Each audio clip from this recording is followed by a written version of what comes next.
Hey guys, it's Mike here again with Viper Paranormal, and today we're going to be talking about long exposure ghost photographs and how to identify one using the EXIF data. Now first things first, I am not an expert in photography and I don't claim to be, but I have learned some things throughout my research and I'd like to share those things with you. Let's start off by defining the word exposure.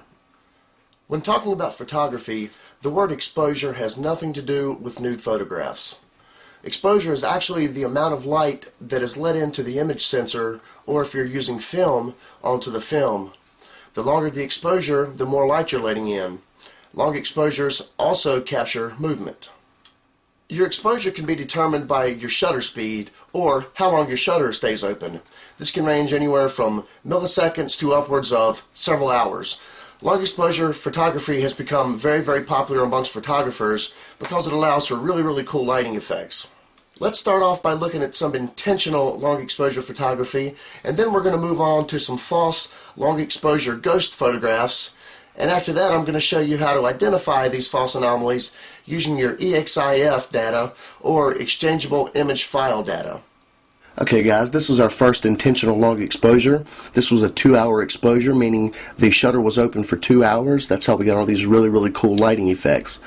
The second one was intentional as well, and if you notice, you're going to see all these vibrant blue light streaks moving around. That's because of the long exposure.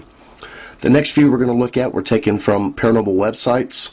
If you see the streak going up to the top there and how it's a little brighter in the middle, and the same thing on the next one, what actually happened was at some point when they were taking the photo there was some sort of a light source there, and as they took the picture they probably moved the camera, and in turn we're left with neat little light streaks like this that are often mistaken as paranormal photographs. The next one is actually one of our photographs, and we're going to analyze this here in a little bit. You see how the image looks really blurred. That's because we're actually looking at over a half-second exposure. Now the final one, probably the most impressive, is the holy grail of paranormal evidence, as some people call it. And this is just another long exposure.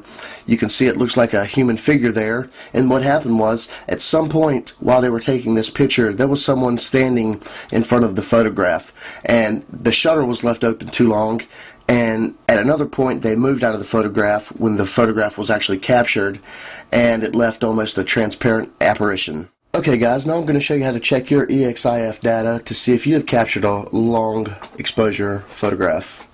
Now a lot of the photographs on the internet you will not have this option because when they're uploaded the EXIF data is not uploaded with it.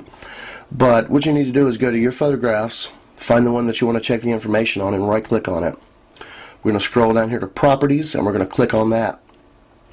Now it's going to open this little box up, and you're going to want to go over to where you see details. You're going to click details and you're going to start scrolling down, and this is going to have all of your information here. It's going to have the image size, things like that.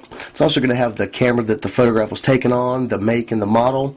And if you scroll down a little bit, you're going to see exposure time. And as you can see here, this is 1/8 of a second. This is what this particular camera was set to shoot at, was 1/8 of a second. Okay, we're going to click OK. Now we're going to find a photograph in question, which is going to be a photograph from the exact same camera. We're going to right click on it just like we did before, go to properties, up here to details, we're going to click on details, and again we're going to scroll down here to the exposure time, and if you notice it's 0.6 of a second, which is actually over 1/2 second. Now the first photograph that we looked at was 1/8 of a second. This is actually a little over 1/2 of a second, so it's very clear that what we have actually captured in this photograph is a long exposure.